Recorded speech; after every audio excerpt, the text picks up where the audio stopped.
Once again, I say good morning, good afternoon, good evening, and of course to some of you, good night, depending on your time zone. This is the Seventh Dimension platform, a place where we reconsider, review our culture and tradition, our way of life, and its implication. A lot of things has gone wrong in recent time, and we've not paid attention to them. And the moment a people neglect their culture and their tradition, their way of life, for a reason that is not genuine, such people are bound to fail. I am George ONYIBE, and of course, without wasting much of our time, I welcome all my audience. And you are advised to listen to these teachings with open heart. It's supposed to serve to protect the overall interest of black people around the world. But I'm particularly addressing Biafrans, Igbo to be specific, and other ethnic nationalities that make up the Biafra nation. Of course, this is not a time to begin to talk about the issue of homogeneous society. On this seventh dimension, our theme for today's discussion is culture and tradition. And of course, there are other themes, and this is part one of culture and tradition in this theme. I'll always advise you to look at the area you want to learn something from. Follow them by episode or follow them by part, so that you can be able to gain true knowledge and the main aim of each teaching. This is the part one, which is titled Three Most Important Facts About Our Culture and Tradition. Just three. We'll briefly review. Under the seventh dimension, one of the themes is culture and tradition. In the Igbo dialect, it is also referred to as Omenala and Ordinala. I've heard many people try to argue and then bring in different meaning into what it implies, Omenala and Ordinala. But in a single term, they are not the same, but they are the same. It becomes very complicated trying to explain them holistically. It is like trying to differentiate the difference between religion and then culture and tradition.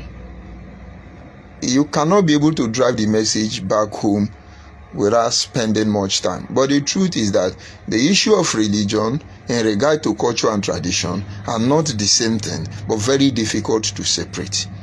If you do not gain this knowledge, you'll be struggling in between them.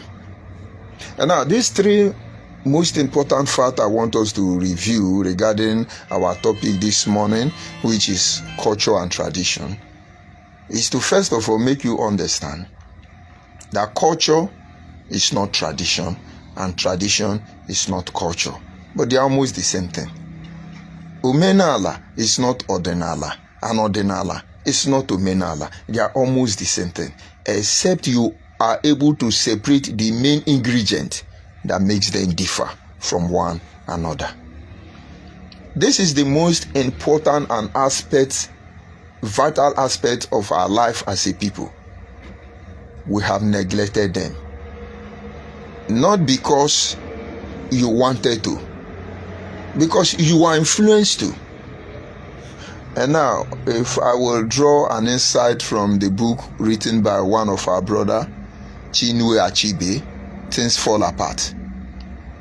He wrote, he said, the wise man came with his religious, and we laughed at his foolishness. and amusement and allow him to stay among us. Now he has won the heart of our brothers, and he has put a knife on the things that held us together. And now our clan can no longer walk as one. Things fall apart. The issue of culture and tradition is where the truth, the hidden truth, that will make any race, any breed, any people to succeed, to survive, and to stand the test of time. But of course, African culture and tradition have been demonized. African culture and tradition have been relegated to the background. It's referred to as evil. Africans are the only people who spend time to pray against their ancestors. Their ancestors they know nothing about. Africans are the only people who see everything about them as evil. Even your skin color. Despite how authentic, how original, I don't know the right word to qualify your black skin. But you have more Africans trying to bleach out their white skin, their black skin rather, to look white. We have a lot of people in time past who have fought very hard to look like white. My brother, you are not white. And if you know what the white know, if it is possible for the white man to change his skin to black, by now they would have bleached all of us and then turned themselves to black. I'm not here to talk about melanin. I'm not here to tell you about the importance of your black, which absorb the sun, the heat rays. No. I'm only trying to point out to you that we remain the only race who are never grateful, who are never happy, who never accept what nature has given to us. And somewhere along the line, you think you're going to prosper, you think you're going to be successful, when the things that are actually designed, made to give you backup, you reject them. And now, like I said, we're looking at three aspects. Number one is culture and tradition. Culture talks about your character, the character of a people. And then the tradition, on the other hand, talks about the belief system. Your character versus your belief system.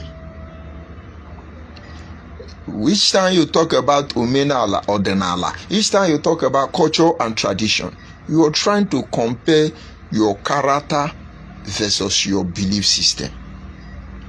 From your character, everybody know who you are. From your character, you can be predicted. You want to tame a lion, you should know how the lion functions. You want to catch a fish, you should know how the fish functions from their character. Blacks has not always been slaves. Our history did not start from slaves. They once ruled this world. You will not believe it is you black, your ancestors, that taught most people on this earth how to have their bath. You won't believe that about Master Musa, who was one of the richest men that has walked this earth. They are all blacks. I'm not here to talk about blacks which identity have been changed to white to suit white supremacy. No. That is not why I'm here. I just want you to understand from that point that your history as a black does not start from slavery. Slavery was actually the genuine obstruction of civilization in its sincerity and totality. That is what it is. And so, how do we behave? How does our father behave? Are we in line, behaving like our ancestors? That is not true. We are just the photocopy of our real self. We are who people want us to be, who the society wants us to be. And so our character as a people is gone, completely demeaned and relegated to the background. Each time we talk about let's respect our culture and tradition, let's go back to our culture and tradition. I'm not asking go back to a building shrine, or when necessary we go back, but I'm asking you to look into your character. We hear a lot of story how slave was sold, how our father sold us, how we betrayed ourselves. I'm yet to see who is telling us story about wonderful exploit done by our ancestors. Even when evidence abound, ordinarily their mode of burying dead body, the world is still trying to uncover the secret behind embalmment. Are we going to talk about the hidden secret written in tablets of stone? It's over how many years now? More than 100 decades, I should say. The writings on the stones, Pilate, the pyramids of Egypt, and the rest of them, the world still can't uncover them. But they are evil because you are a black man. Because the society asks you to believe that everything they did are evil. Most especially because you don't understand it. And then you help to demonize it. It's gotten deep. But you cannot salvage yourself until you begin to love your culture and your tradition. And so one should ask, what is our culture? What is in our character? Is it that bad? Are we bad people? From concluded information, having carried out forensic investigation regarding most of our past heroes who will have their record at our disposal, I will say they are genuine people. I will say they are sincere people. And I think that is what brought them down. Let's go a little bit to South Africa. When you talk about the history of Shaka the Zulu, who actually created the enabling atmosphere for whites to dwell in South Africa today, he did not mean anybody harm. He allowed them to sit. He allowed them to have a home, build a home among them. Like Chine Achebe said, we were amused at their foolishness. They brought in their religion and changed our culture and tradition, our character and belief system. And they put a knife on the things that held us together. If care is not taken in the nearest future, your children will be meant to understand that blacks in South Africa, they came from heaven, that land belongs to the white. Today, when you talk about the history of Egypt, it's very impossible for you to believe that Egypt were black people. Egypt are white now. Israel are white now. When you talk about the story or the history of the black people in Tunisia, it looks like a fairy tale. But if you don't have regard for your culture and tradition, have it at the back of your mind that more danger, more evil will befall the next generation of our people. We're talking about your character and your belief system. Africans has lost their character because Africans, for instance, who live in America behave like Americans. Africans in Europe behave like Europeans. Africans in Arabian country behave like Arabians. Africans anywhere behave. And then Africans in Africa are not even behaving like Africa. They are behaving like China, India, and Japan. They are copying because their own belief system and character have been demonized. We look at belief system. Saudi Arabia worship Saudi Arabia God. India worship Indian God. Asian nation worship Asian God. America worship Jesus Christ, American God. Europe worship Europe God. And Africa, their own God is demonic, evil, very bad. They don't worship their own God. Their God is evil. In fact, their God is Satan. They demonized it. And so you want to tell me the God who created different color is a white man, or is a black man, or is a Chinese man, or he's a... Then something is wrong somewhere. And if I will tell you the truth, your belief system was demonized and compromised. And we are spending time telling you that our belief system are evil, very evil. It is evil.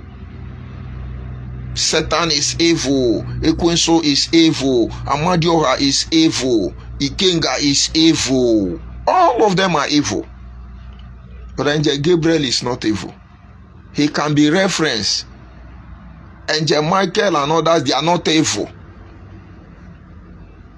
I have asked a question. How are we sure Ikenga is not Angel Michael from our own dialect? How are we sure that Amadioha is not Angel Gabriel? Because when you watch most of the European films, they tell you about Zeus, they tell you about Olympus, they tell you about different gods, gods of thunder, gods of lightning, and so on and so forth. It's very fascinating. You love it. But then, Zeus and Amadioha, I still don't see the difference between both of them. Because they control thunder and lightning. But your own is evil. The European own is not evil. And so one basic fact I need you to understand, or which is the main aim of this study, is that as a people, if you do not align with the character of your ancestors and retrace yourself back to their belief system, you are simply gone as a people. Very important. Go and find out how your ancestors behave. And then compare it to the way we behave these days. You will see our society has been decayed. Even under the pressure of slavery and hardship around the world, families were able to stay together.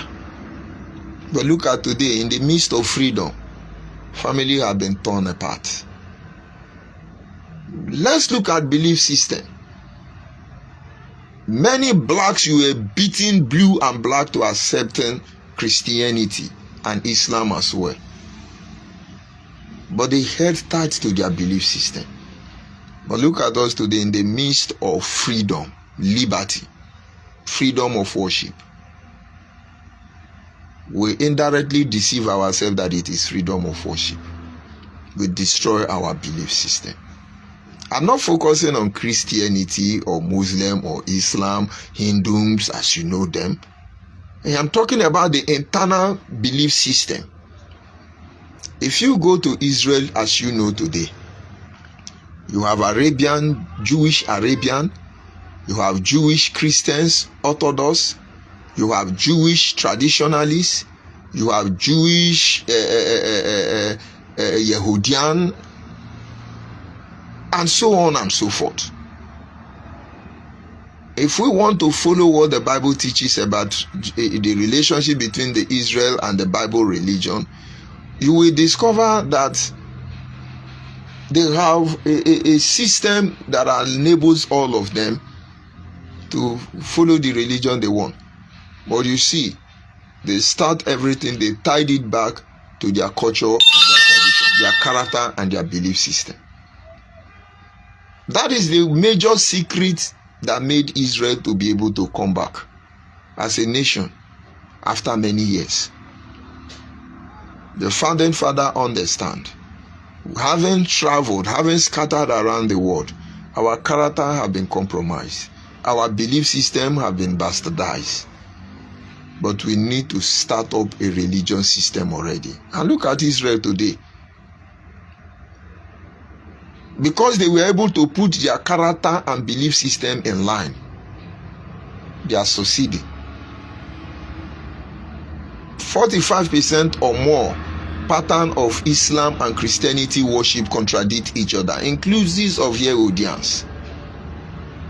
But they have introduced another belief system, which makes them to make allowance for each other's fault in order to coexist and function as one.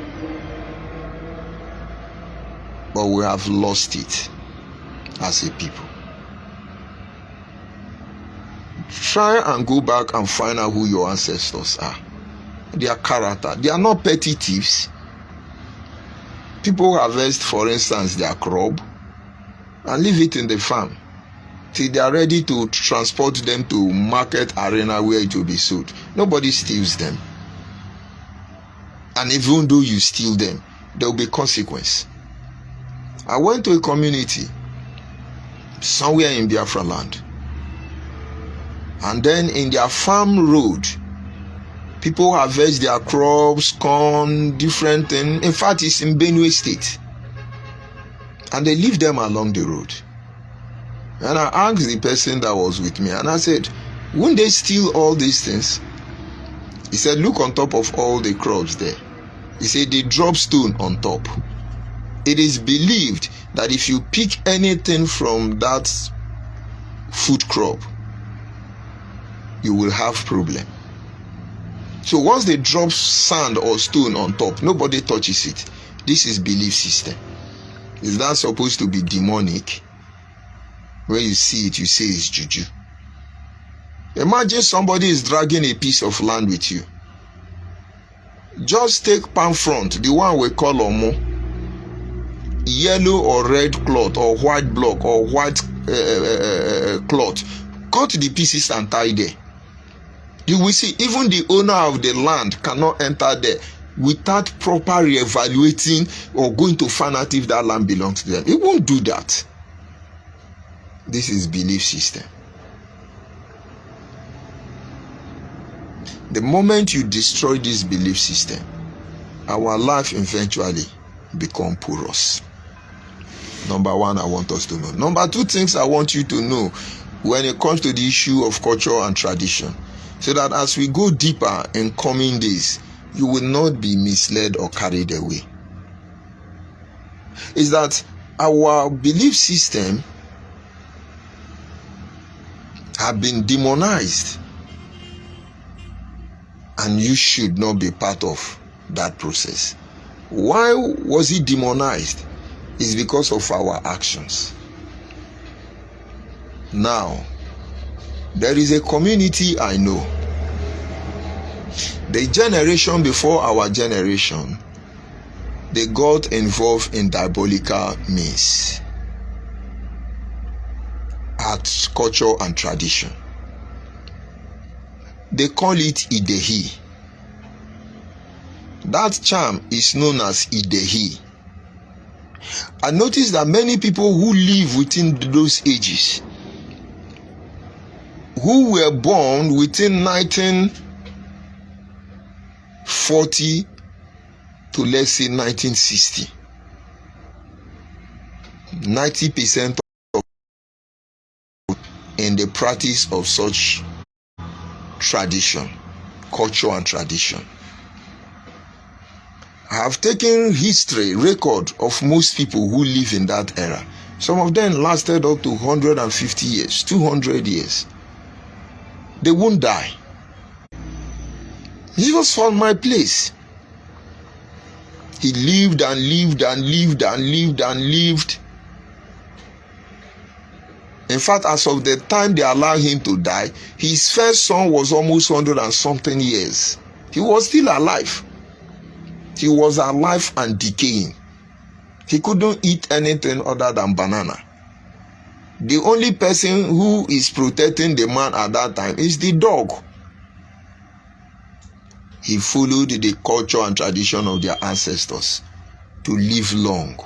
We call it Idehi. There is a way they prepare the charm.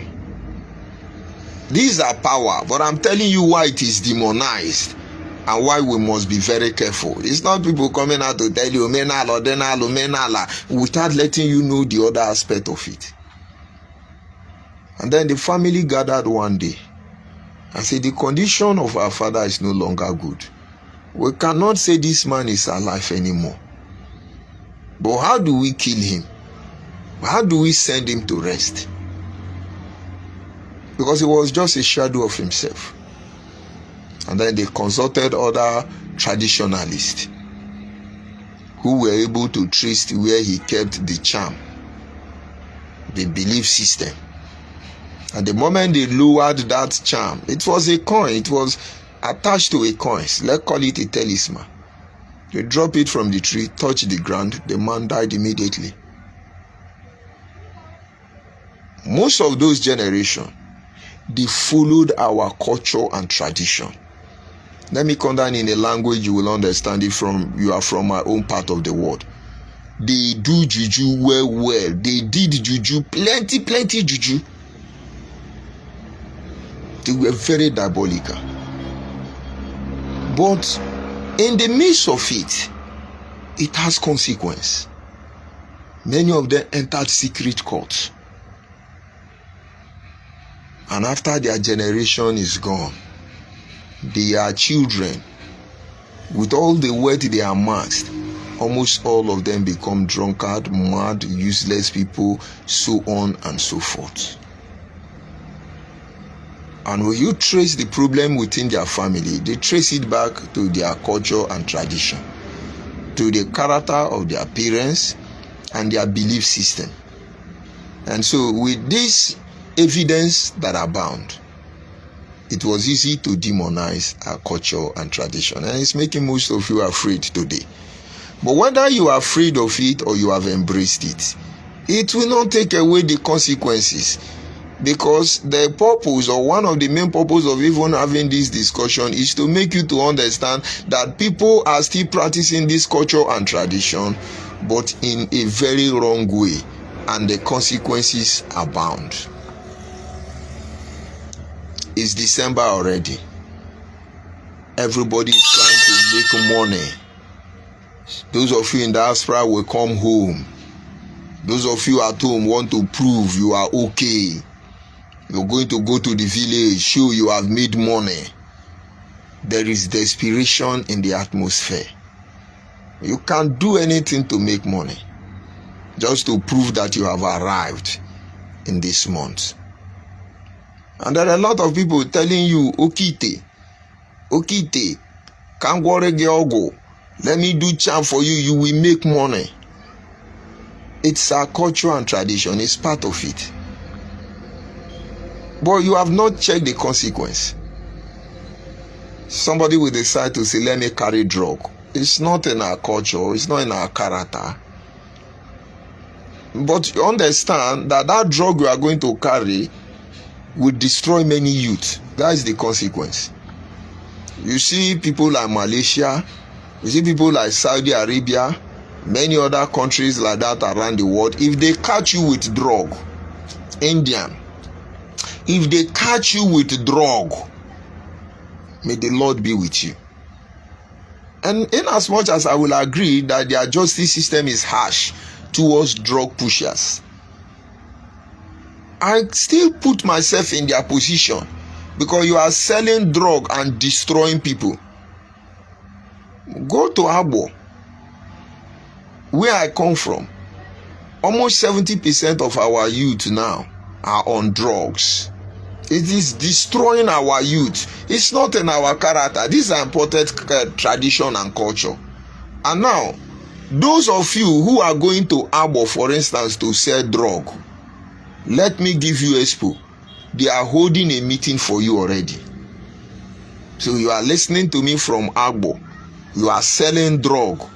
You are not from Agbo, or you are from Agbo. You are now using drug to destroy the next generation of our people. My brother, what will happen to you? Nigerian government cannot save you. And you see, when it starts, so Agbo people are wicked. Oh, Agbo people are doing this. I'm trying to point something to you. That is why our culture was easily demonized.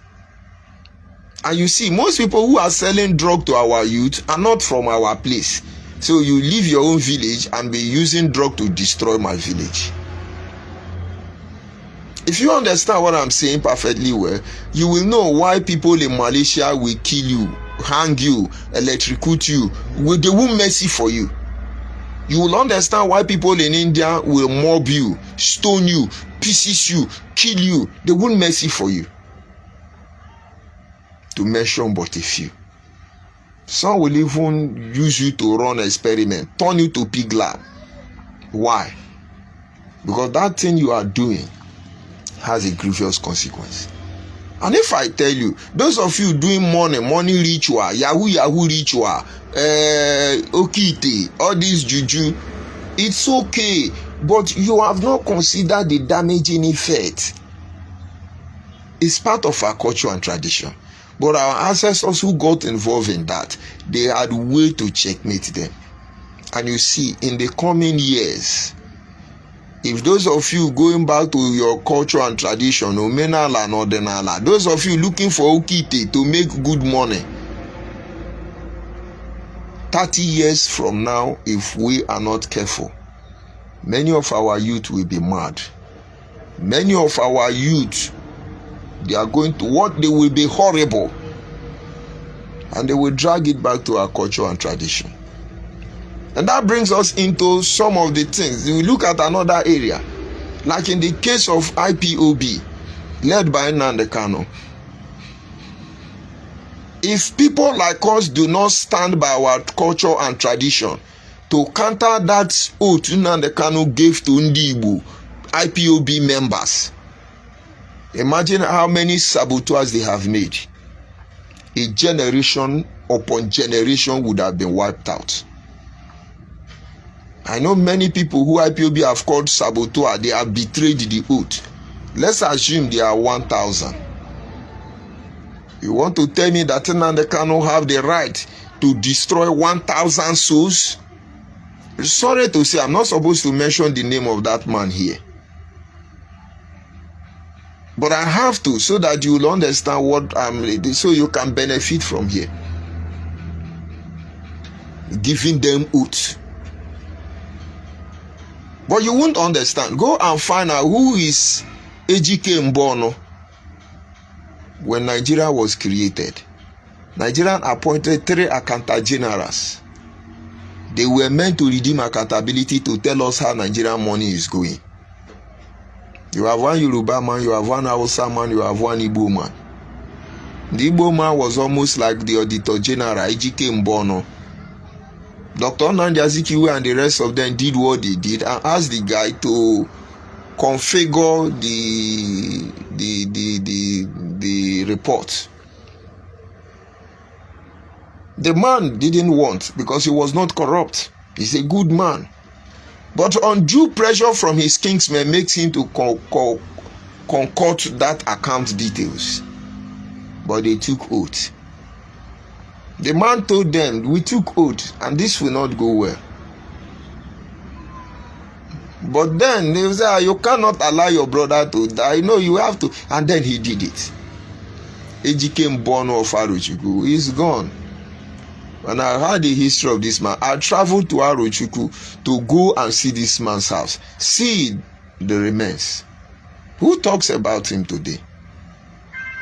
So what I'm trying to say in effect is that because of all these things, it is easy said that our culture and tradition are demonic. No, when you are getting involved, understand it is very powerful. Understand it is very righteous. Understand that if you break the rule, there is grievous consequences. And when the consequences begin to come up, he does not spare anyone. He does not. Only nations who built their country by their culture and tradition, their value system and their belief system are the only ones that are surviving today. Go and be a politician in China or Japan and then steal the people's money, and then you come and tell them that you have immunity. My brother, you have only 2 options. Jump down from the skyscraper and take your life. Use the ceiling fan in your office and hang yourself. Or else, what they will do to you, you will wish you were not born. These are the 3 things I want you to understand about your culture and tradition. Number 1, that is not demonic. It is a replicate of our character and belief system. Number 2, it is the misuse of such great power that carries unimaginable consequences that can usher us into a very, very, very dangerous position that we will always regret it for a very long time. Number 3, we must engage it through righteousness. We must engage it through holy fear. We must engage it holistically without any art to compromise the process. It will lead us to greatness, or it can destroy everything that we are completely. So, on a concluding note on this segment, if you have gotten involved, you want to be rich quick, my brother, I hope the person told you the consequence. Because tomorrow you have 3 children, one run mad. It won't end with that one. No? If it is part of those okite, you want to be ogaranya. You use medicine and hold your husband so that he can be obeying you. And you are enjoying that home temporarily because you are the boss, working lady. My dear, look at those your children. You have just enslaved them. It will come back to you. Whatever you are doing, it has its way of coming back. It will come back negatively to affect only your immediate family, or it can transcend to the whole society. It can come back as a reward to only your family, or your family will benefit, the whole society will benefit from that singular act carried out by your family. Our culture and tradition are not evil, but the process of applying them, it's what gave room for it to be successfully demonized. We will continue looking further on this segment in our next discussion. Be free to make your comment. Be free to ask questions. If you have compromised your life by initiating some of these processes, and now the consequence is coming out already and you don't know how to avert it, our WhatsApp line is there. Inbox us will follow you up. Don't be shy. Whatever we discuss remains between you and I. It doesn't go to the next person. We must free our land. And to free our land, the process will start by, first of all, enlightening campaign.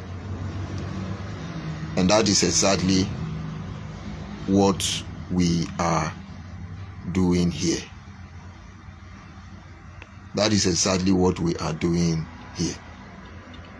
And so on this note, I bring this discussion to an end. We'll meet in another segment. I remain George ONYIBE, and I sign up from here. Goodbye for now, and remain blessed.